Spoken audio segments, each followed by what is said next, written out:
Howdy folks, Laxo here.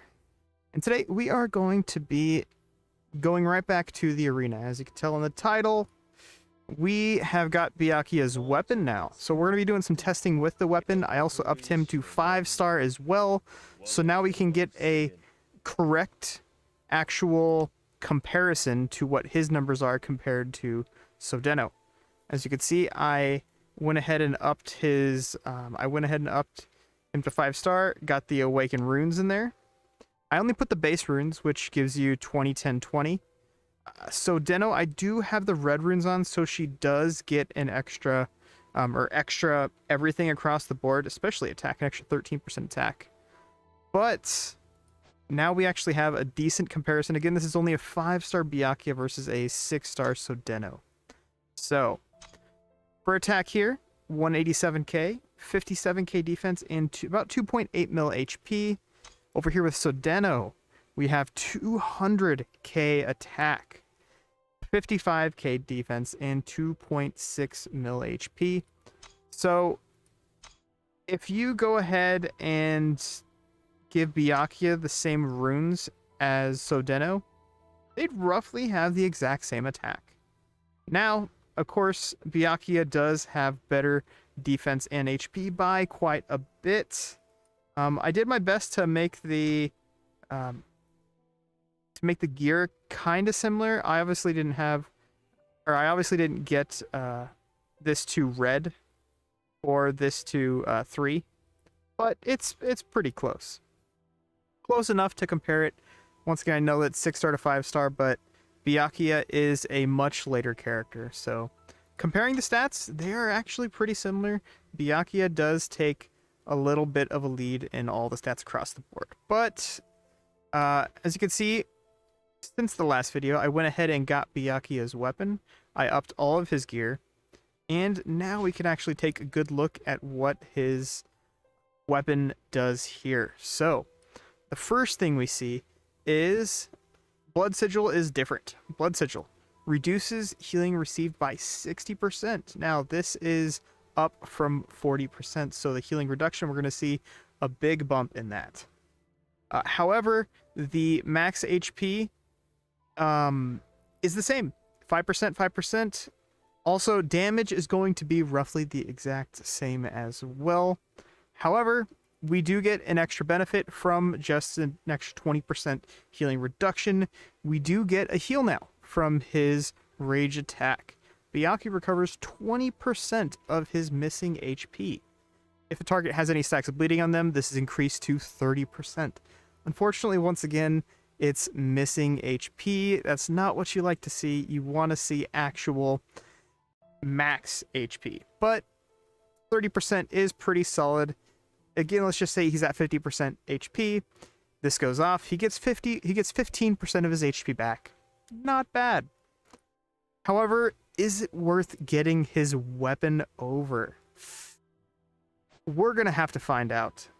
However, I do like the 5-star numbers compared to the 4-star numbers, because you do get to awaken him with runes, which gives him a huge buff across the board.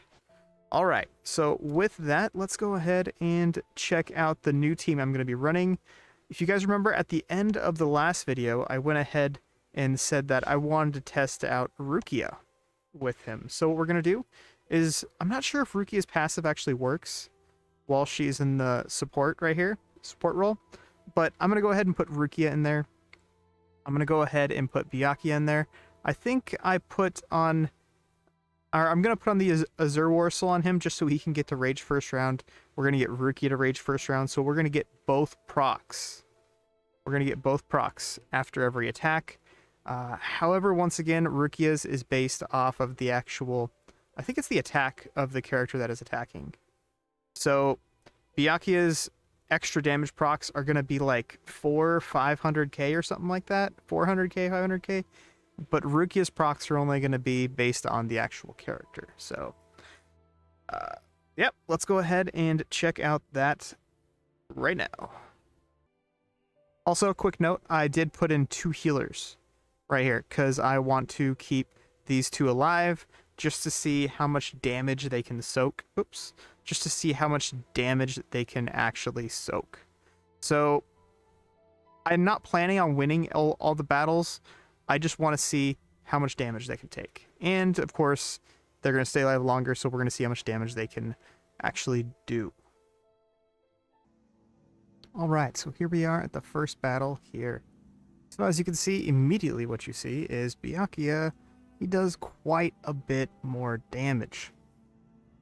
But, what I wanted to happen was my backline to die, so that is good. And I did swap around these two right here, just because I needed Byakuya to rage first round. Anyways, let's go ahead and check out the battle here.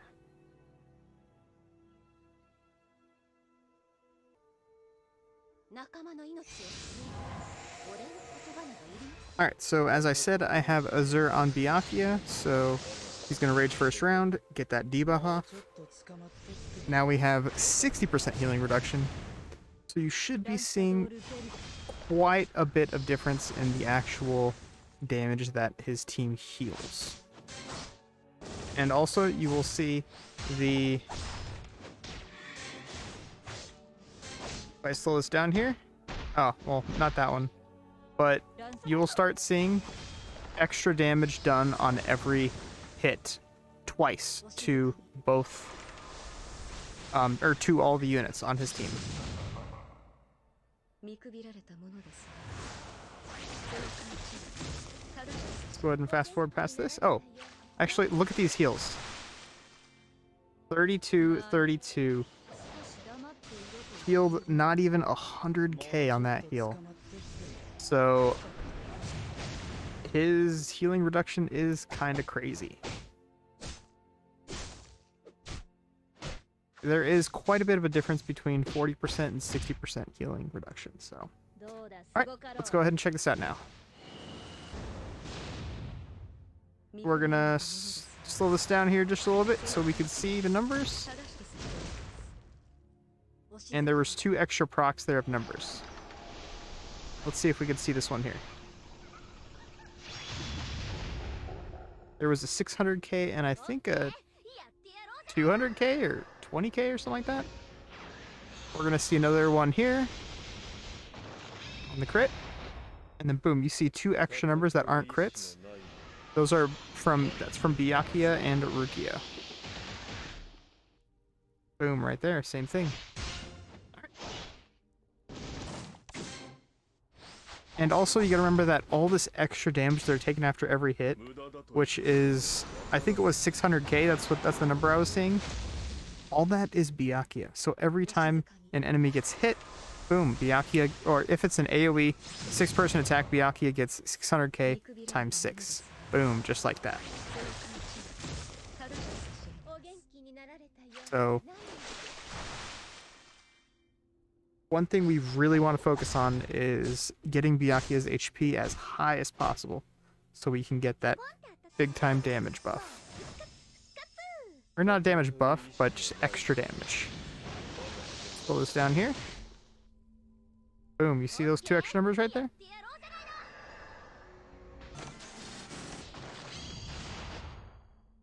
Look here.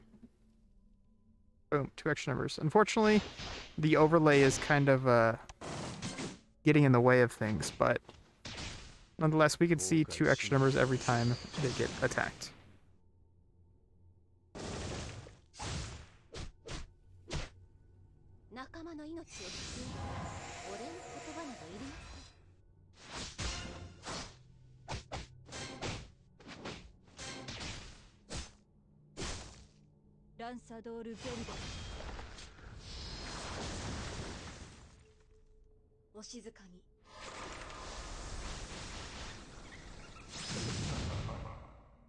Go ahead and fast forward past this. Take a look at the healing reduction. Again, very, very little healing that they get. Slow this down a bit here.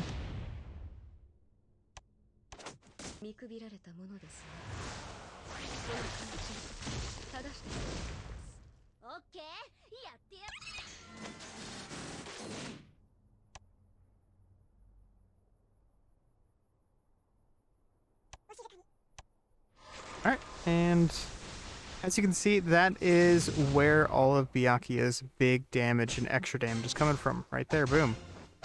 Extra proc, extra proc, extra proc every time. That is where all the extra damage is coming from.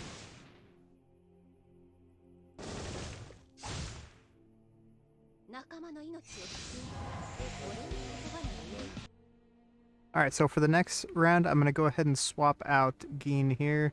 I put in Hyorinmaru. I actually wanted to put in Ulquiorra just to get extra damage and extra damage reduction, but he's only orange 3, so we're going to toss in Hyorinmaru and see how it's a little bit different because Gin is doing a bit too much damage. I want the team to do less damage, so these two I can get a better comparison on. Right, so I got another battle here for y'all. Let's see. So once again, no shocker there, Byakuya is doing the most damage, and well, Sodeno's she's doing damage, but this battle ended pretty quickly, but there was one thing I did want to highlight in this battle here.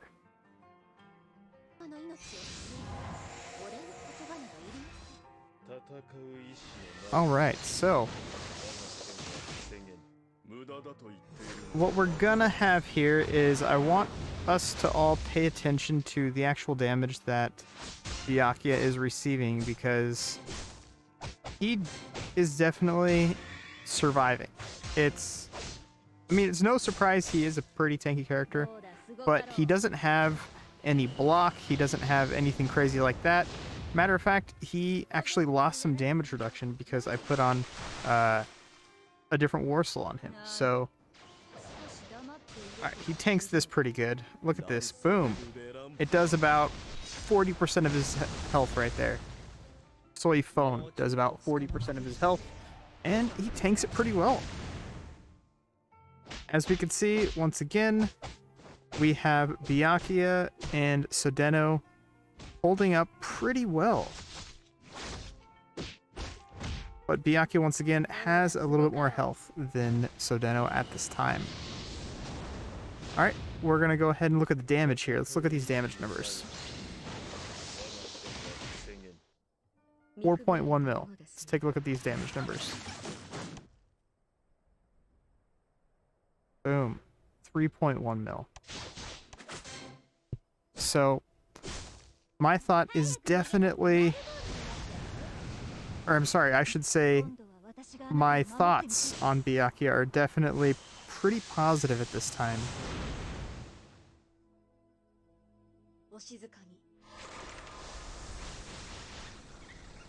One thing I definitely would like to try is I would like to try Byakuya in 1v1s. See how well he does there. Unfortunately, he doesn't have any... Also, once again, boom, he survives that hit with over 25% health. Probably had like 30% health. So, he's definitely pretty darn strong. Or I should say he's definitely pretty darn tanky, is what I should say. Alright, so I think... Let's see, what am I at here for the video time? 13 minutes. I think I'm going to wrap this one up a little bit early here. And what we're going to do is next video, I'm going to try and tweak my teams a little bit and come up with a better team just to really show off his actual damage. One thing to note though is, was it here?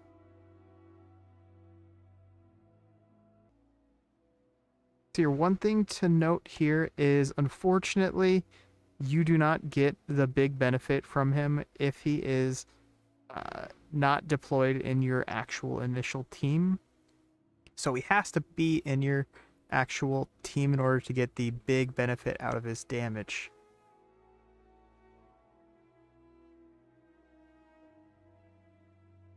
But once again, let's take a quick look, quick last look here at his numbers. So, damage reduction rate, 61.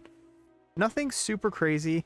I feel after we get his damage reduction rate up to probably around like 75-ish or so, after we get him to 6-star, then we're gonna really start seeing um, him just take slim to no damage and him just outshine Sodeno by quite a bit. And the funny thing is, I never thought I'd actually see a character out-tank Sodeno. But here we are. Anyways, guys, that's going to wrap this one up. If you guys enjoyed this content, hit that subscribe button. I'd appreciate it. That like button. And again, probably going to come up with a new team. If you guys do have any thoughts for another team, hit me up in the comment section and let me know what your thoughts are on any teams I should try running with Byakuya. But as I said, let's wrap this one up, guys. Catch you on the next one. Peace.